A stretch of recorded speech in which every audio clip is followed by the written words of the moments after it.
తెలంగాణలో కొత్త ప్రభుత్వం ఏర్పడి రోజులు గడుస్తున్నాయి. రేవంత్ రెడ్డి తనదైన స్పీడ్లో ముఖ్యమంత్రిగా ముందుకు వెళ్ళిపోతున్నారు. డిప్యూటీ సీఎం బట్టి విక్రమార్క కూడా తనదైన ముద్ర ఎక్కడా చెరిగిపోకుండా ఉండేందుకు కాపాడుకుంటున్నారు. అయితే ప్రధాన ప్రతిపక్షంపై అధికార పక్షం చేస్తున్నటువంటి విమర్శలను కనుక చూస్తే ప్రతిపక్షం ఏమైనా సైలెంట్గా ఉంటుందా అంటే బీఆర్ఎస్ కూడా తన వ్యూహాలకు పదును పెడుతోంది. అసెంబ్లీ సాక్షిగా తన వాణిని వినిపించింది. రాబోయేటువంటి రోజుల్లో ప్రజాక్షేత్రంలోకి వెళ్ళి కూడా తామేంటో తేల్చుకుంటామని అంటోంది. ఈ నేపథ్యంలో అసలు తెలంగాణలో ఏర్పడినటువంటి కొత్త ప్రభుత్వం పాలన ఎలా ఉంది, ప్రతిపక్షం మునుముందు తన వ్యూహానికి ఏ విధంగా పదును పెడుతుంది, ఈ రెండు వాదనలు రాబోయేటువంటి లోక్సభ ఎలక్షన్స్ పైన ఏ విధంగా ఉంటాయనేటువంటి దానిపై డీటెయిల్గా చర్చిద్దాం. ప్రముఖ రాజకీయ, సామాజిక, ఆర్థిక విశ్లేషకులు సిఏ నాగార్జున రెడ్డి గారితో ఇప్పుడు cross fire with Vijay Sathu. Sir నమస్తే. సార్ నమస్తే. నమస్తే సార్. సార్ ఇప్పుడు తెలంగాణ గురించి మీ కామెంట్, మీ విశ్లేషణ కావాలి. ఎందుకంటే కొత్త ప్రభుత్వం ఏర్పడి రోజులు గడుస్తున్నాయి సార్. ఇందాక చెప్పుకున్నట్లుగానే ఇప్పుడు పాలన ఎలా ఉంది అని అడగటం అనేటువంటిది కాస్త ఎర్లీ బర్డ్ సింగ్స్ అన్నట్లుగానే ఉంటుంది. కానీ ప్రజలు మొత్తం అంతా కూడా ఎదురు చూస్తున్నారు. అసలు ప్రభుత్వం ఎలా ఉంది, పాలన ఎలా ఉంది, రాజకీయ విశ్లేషకుల అంచనాలను అందుకుంటుందా, అప్ టు ద మార్క్ వెళ్తుందా అనేటువంటి దానిపై మీ కామెంట్ ఏంటి సార్? ఏదో సమయం చెప్తారు సార్, తెలుగులో ఆలు లేదు చెల్లు లేదు, కొడుకు పేరు సోమలింగడు అన్నట్టుగా కనీసం 4-5 నెలలు కూడా టైం ఇవ్వకుండా వారం రోజుల్లోనే అయిపోవాలి, నెల రోజుల్లోనే అయిపోవాలి అంటే ఏమైపోతుంది? అంతకుముందు గవర్నమెంట్ ఏం చేసిపోయింది, ఫైల్స్ ఏవి పెండింగ్లో ఉన్నాయి, ఎక్కడ పెండింగ్లో ఉన్నాయి, బడ్జెట్స్ ఏంటి సార్, మళ్ళీ మన సెప్టెంబర్లోనూ అక్టోబర్లోనూ రివైజ్డ్ బడ్జెటెడ్ ఫిగర్స్ ఏంటి, ఆదాయం ఏంటి, సంవత్సరం ఇవన్నీ చూసుకోవాలి కదా. చూసుకోవడానికి టైం పడుతుంది. అయినప్పటికీ సాధు నువ్వు అడుగుతున్నావు కాబట్టి నిష్పక్షపాతంగా కనుక చెప్పాలి అంటే బాగుందనే చెప్పాలి. బాగుందనే చెప్పాలి. ఎస్. దానికి ప్రధానంగా 2 కారణాలు. ఒక కారణం ఏంటంటే చెప్పినటువంటి ప్రామిసుల్లో ఆర్టీసీ బస్సుల్లో మహిళలకి ఉచిత ప్రయాణం ఇంప్లిమెంట్ చేశారు.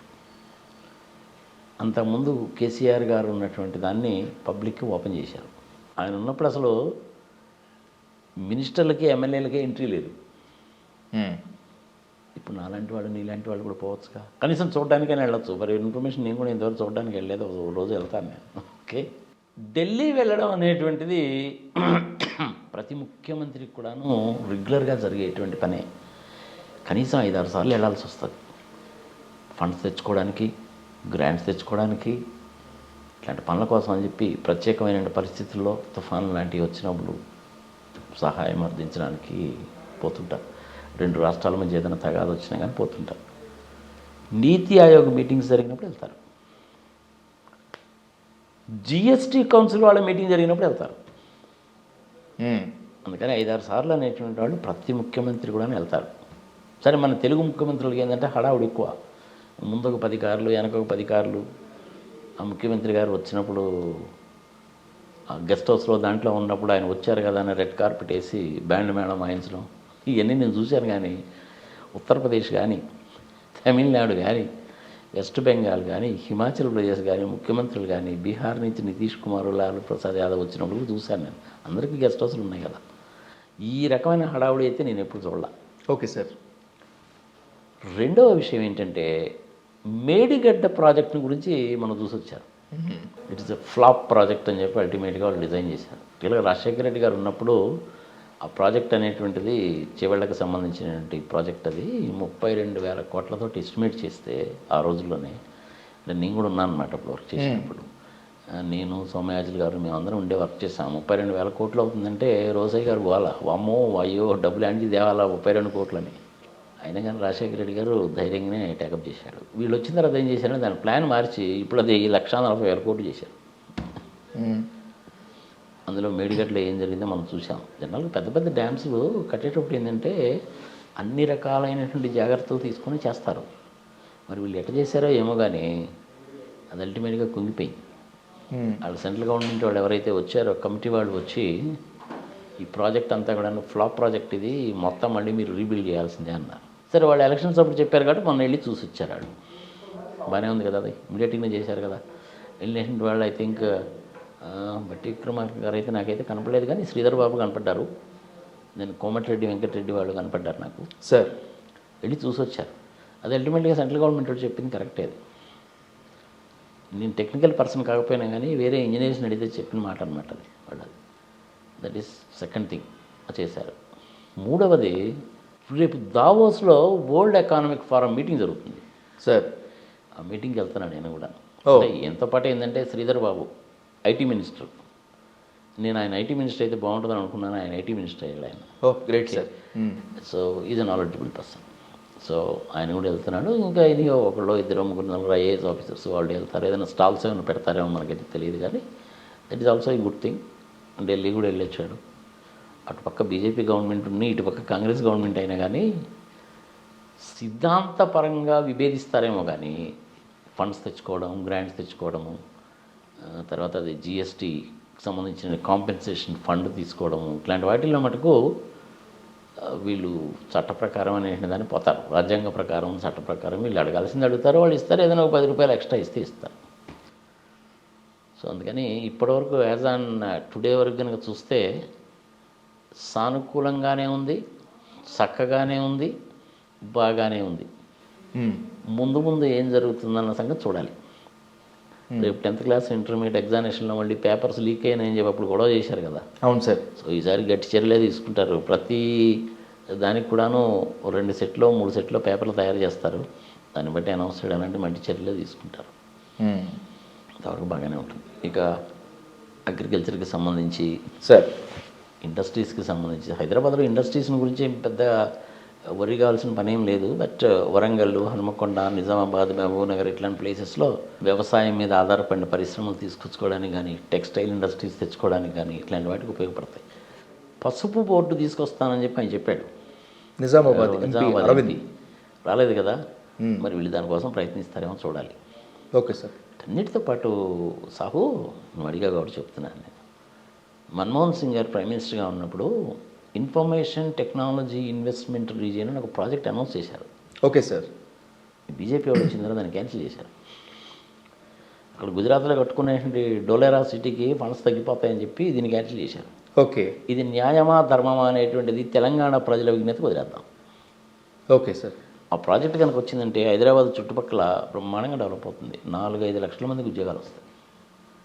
అంటే ఆల్మోస్ట్ అమెరికాలో ఉండేటువంటి సిలికాన్ వ్యాలీ లాగా తయారవుతుంది. ఇక్కడ వాళ్ళకి పెద్దగా ప్రాముఖ్యత అంటే ఏమి లేదు కాబట్టి, అయినప్పటికీ మొన్న 8 సీట్లు వచ్చాయిగా, అందుకని వాళ్ళు క్యాన్సిల్ చేశారు. రేవంత్ రెడ్డి గారు దీని గురించి గట్టిగా పట్టుకోవాలి. అవసరమైతే మోడీ గారి ఇంటి ముందు నిరాహార దీక్ష చేసైనా సరే కాక ఆ ప్రాజెక్ట్ తీసుకురావాలి. ఒకసారి ఇచ్చిన ప్రాజెక్ట్ని క్యాన్సిల్ చేయడం అంటే దానికి ఏదో ఒక రీజన్ రికార్డ్ చేసి ఉండాలి. మరి రీజన్స్ ఏం రికార్డ్ చేశారని అసలు నాకు తెలియలేదు. నేను ట్రై చేశాను కానీ నాకు దొరకలేదు ఇన్ఫర్మేషన్. రేవంత్ రెడ్డి గారు, శ్రీధర్ రెడ్డి గారు గట్టిగా పట్టుకుంటే ఇది వస్తుంది. ఇక మిగిలినటువంటి సాఫ్ట్వేర్ ఇండస్ట్రీస్ ఈ సంగతి సమాచారం అనేది గ్లోబల్ సిటీ గారు జరిగిపోతుంటారు. అదేమి పెద్ద ఇష్యూ ఏం కాదు సార్. ప్రజావాణి మోస్ట్ ప్రాబబ్లీ నాకు తెలిసినంత వరకు ఈ మేడిగడ్డ ఈ ప్రాజెక్ట్ ఏదైతే ఉందో కాళేశ్వరం ప్రాజెక్ట్ అనేది మళ్ళీ వీళ్ళు రీడిజైన్ చేస్తారు దాన్ని. ఓకే.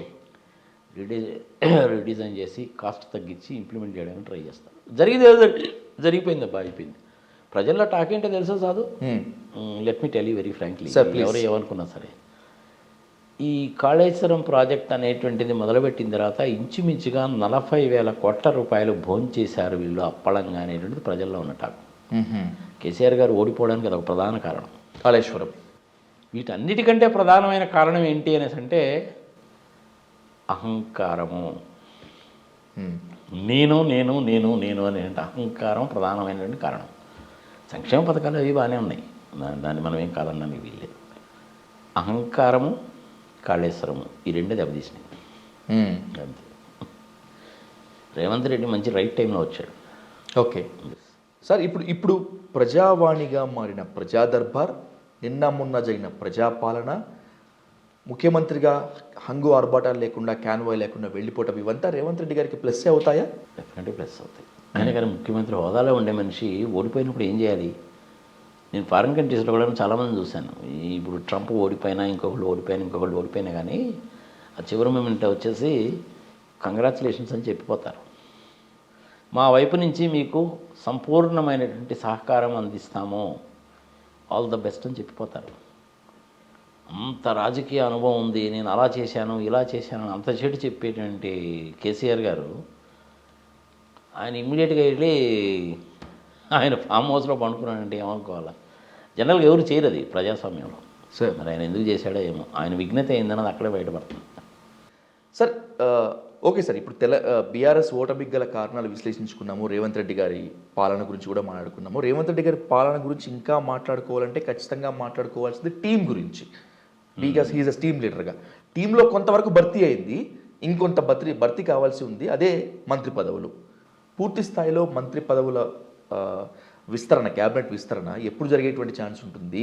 టీంలోకి ఎవరెవరు వచ్చేటువంటి అవకాశం ఉంటుంది? టీం వచ్చిన తర్వాత పాలన ఏ విధంగా ఉండేటువంటి ఛాన్స్ ఉంటుంది? మోస్ట్ ప్రాబబ్లీ మిగిలినటువంటి 6 బెర్తలను భర్తీ చేయడం అనేటువంటిది ఎలక్షన్ నోటిఫికేషన్ వచ్చిన తర్వాత మోస్ట్ ప్రాబబ్లీ మార్చిలో ఉంటుంది. ఎందుకంటే మనకి కొత్త సంవత్సరం అనేది మార్చిలోనో ఏప్రిల్లోనో కదా వస్తుంది. అవును సార్. ఆ టైంలో గిఫ్ట్ ఇచ్చినట్టుగా అనౌన్స్ చేస్తారన్నమాట. ఎవరిని అనౌన్స్ చేస్తారు అనేసి అంటే మటుకు మళ్ళీ అగైన్ $1 బిలియన్ వస్తున్నాయి. అది కూడా కాంపిటీషన్ చాలా హెవీగా ఉంది. కొంతమందిని సాటిస్ఫై చేయాల్సిన వాళ్ళు ఉన్నారు కదా. లేడీస్లో అయితే మటుకు ఇద్దరికి ఇచ్చేశారు కదా సార్. వాళ్ళిద్దరు కూడా వరంగల్ జిల్లా నుంచి వచ్చారు. అందులో మన ఆమె వాట్సాప్ నేమ్ సీతక్క, అలాగే కొండా సురేఖ. కొండా సురేఖ నాకు కూడా బాగానే తెలుస్తాం. She is an excellent personality. భార్యాభర్తలు ఇద్దరు కూడా. నాకు సంబంధించిన క్లయింట్కి సంబంధించిన కంపెనీ ఇనాగ్రేషన్ పిలిస్తే వచ్చిందమ్మా. చాలా సింపుల్గా ఉంటుంది మనిషి కూడా. సరే ఏదో జంపు జిల్లా నుండి పార్టీలు మారారు సంగతి సమాచారం వచ్చారు, కానీ ఇద్దరు కూడాను లేడీస్. సో ఇక మీద లేడీస్కి ఇవ్వకపోవచ్చు, మైనారిటీస్ నుంచి ఎవరికైనా ఇవ్వడానికి అవకాశం. ఒకరికో ఇద్దరికో మైనారిటీస్కి ఇవ్వడానికి అవకాశం అనేటువంటిది ఉంటుంది. కాంపిటీషన్ అయితే ఉన్నమాట వాస్తవం. ఇప్పుడు మీరు నన్ను కనుక అడిగితే ఇంకా ఎవరెవరికి ఇస్తారు అనేసి అంటే నేను కూడా కొంచెం R&D చేస్తే కానీ చెప్పలేను. లాస్ట్ టైం అయితే ఏంటంటే నేను చెప్పగలిగాను సార్. కొండా సురేఖకి ఇస్తారు, సుధీర్ బాబుకి ఇస్తారు, కోమటిరెడ్డి వెంకటరెడ్డికి ఇస్తారు. ఆయనకైతే డిప్యూటీ సీఎం అనేది కన్ఫర్మ్డే. అలాగే మన శీలం ఆయన పేరేంటి, వాట్స్ హిస్ నేమ్, ఖమ్మం నుంచి ఎలక్ట్ అయ్యాడు చూడండి, పొంగులేటి శ్రీనివాసరెడ్డి, ఆయనకి ఇస్తారని చెప్పి అనుకున్నాము. అదే ఖమ్మం నుంచి తుమ్మల గారికి. ఎందుకంటే వాళ్ళు ముగ్గురు కూడా కాంపిటెంట్ పర్సన్సే, కానీ ఒకే జిల్లా నుంచి ముగ్గురికి ఇస్తారా లేదా అనేటువంటి సందేహంలో బట్టి విక్రమార్క కన్ఫర్మ్డ్ కాబట్టి వాళ్ళిద్దరిలో ఎవరికన్నా ఒకరికి ఇస్తారేమో అనుకున్నాను, ముగ్గురికి ఇచ్చారు. సమ్టైమ్స్ అట్లనే మహబూబ్నగర్ జిల్లా నుంచి సీఎం గారే ఉన్నారు కాబట్టి ఎవరేమో అనేసి అనుకున్నాను నేను. బట్ ఆయనకి ఇచ్చారు, ఇంకొక ఆయనకి. సో అందుకని నల్గొండ నుంచి బాగానే ఉంది, మహబూబ్ నగర్ నుంచి బాగానే ఉంది, మరి ఖమ్మం నుంచి బాగానే ఉంది. మిగిలిన ఏరియాస్ నుంచి చూడాలన్నమాట. అని బాగానే ఉంటుందని అనుకుంటాం. దయచేసి మళ్ళీ నన్ను అడగబాక, ఈసారి ఎవరెవరికి ఇస్తారు సార్ అని అడగబాక. నేను ఇంకా R&D చేయలేదు. ఎవరికి ఇచ్చినా ఏం చేసినా మీరు నేను కోరుకున్నా ఇంకెవరు కోరుకున్నా సుభిక్షంగా ఉండాలి, సుపరిపాలన అందించాలని కోరుకుంటాం కదా సార్. ఏం పర్లేదబ్బా, వచ్చేటువంటి 5 సంవత్సరాలు ఇంకొక 5 సంవత్సరాలు 10 సంవత్సరాలు కూడాను తెలంగాణ రాష్ట్రానికి ఏమీ దిగులేదు, సుభిక్షంగానే ఉంటుంది, ఎక్సలెంట్గానే ఉంటుంది. ఏమి దాని గురించి ఏమి వర్రీ కావాల్సిన పని లేదు. టీచర్ ఉద్యోగాలు కొన్ని భర్తీ చేయాల్సినటువంటి ఉంది, మోస్ట్ ప్రాబబుల్ అది చేస్తారు సార్. మిగిలిన పథకాలన్నీ కూడా కంటిన్యూ అవుతాయి. ఈ కాళేశ్వరం ప్రాజెక్ట్ని మటుకు మళ్ళీ రీడిజైన్ చేయక తప్పదు. అది పెద్ద వైట్ ఎలిఫెంట్ అయిపోతుంది. పవర్ బిల్లే చాలా వస్తుంది. అవును సార్. దాన్ని రీడిజైన్ చేయాల్సిందే. గ్రావిటేషనల్ ఫోర్స్ మీద వాటర్ వచ్చేటువంటి విధంగా దాని కనుక రీడిజైన్ కనుక చేస్తే ఖర్చు తగ్గుతుంది, ఉపయోగంగా ఉంటుంది. ఒకసారి ఏమవుతుందంటే సాహు, నీకు నష్టం వచ్చినా సరే నడపాల్సిందే. సరే ఇప్పుడు టీఎస్ఆర్టీసీ ఉందనుకోండి, సంవత్సరానికి ఒక 500 కోట్లు నష్టం వచ్చినా సరే నడపాల్సిందే, లేకపోతే ప్రైవేట్ వాళ్ళు దోచేస్తారు. చూస్తున్నాం కదా మనం. ఎందుకు ఇంకొక 10 రోజులు చూడు, హైదరాబాద్ నుంచి బయలుదేరి విజయవాడ, గుంటూరు, భీమవరము, నరసాపురము, అమలాపురము, ఏలూరు 17 బస్సులు చూడు ఎట్లుంటాయో. ₹1000 టికెట్కి 3000 వసూలు చేస్తారు. ఆర్టీసీ వాళ్ళు ఇది చేయలేరుగా. అవును సార్. సంవత్సరానికి ఒక 200-300 కోట్ల రూపాయలు బడ్జెట్లో నుంచి కనుక కేటాయిస్తే టీఎస్ఆర్టీసీ లాభాలు పడతాయి. అలాంటి కార్యక్రమాలు కనుక చేస్తే కనుక ప్రజల కళ్ళకి ఎదురుగా కనపడతాయి. బాగానే ఉంటుంది. Everything will be all right. I wish Revanth Reddy is likely to be a successful chief minister in India down the line. Right sir. సందేహం లేదు.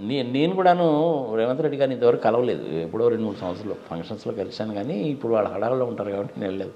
ఇంకో విచిత్రం ఏంటో చెప్పరా, నేను నేను ఇంతవరకు తెలంగాణ సెక్రటేరియట్ అడుగు పెట్టలేదా Hmm. 9 సంవత్సరాల నుంచి. సార్ సరే మొన్న ఏదో ఒక రోజు అటు నుంచి వస్తా ఉంటే బిల్డింగ్ చాలా బాగుంది కదా చూడడానికి అని ముందు నిలబడి ఒక ఫోటో తీసుకున్నాను. ప్రాబ్లీ వాళ్ళకి కూడా ప్రోటోకాల్స్ ఉంటాయి.